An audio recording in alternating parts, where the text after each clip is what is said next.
They've found a location, renovated the building, and now it's ready to go.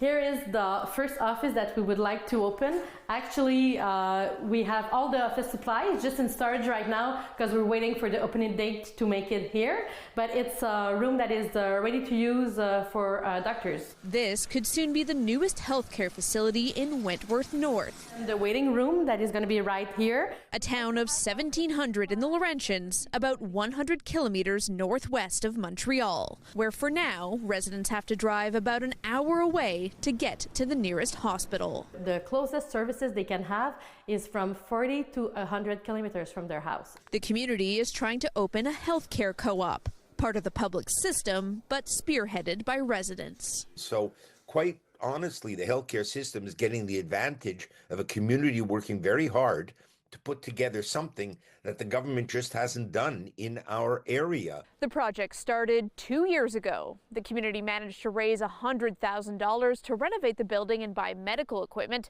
and they're almost ready to open, except they're missing one thing. A part-time doctor or a full-time nurse, we are ready to open in a few weeks.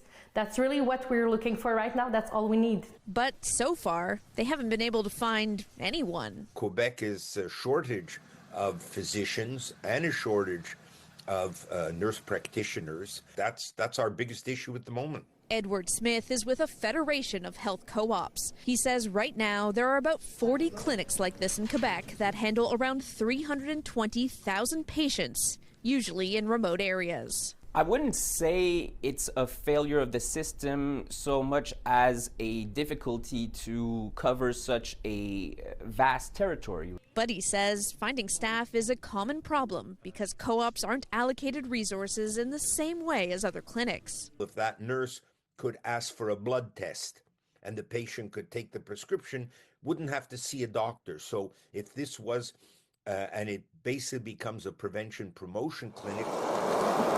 But after months of trying to find anyone to work here, they're still searching, and the clinic is still sitting empty. Kelly Gregg, CTV News, Wentworth North.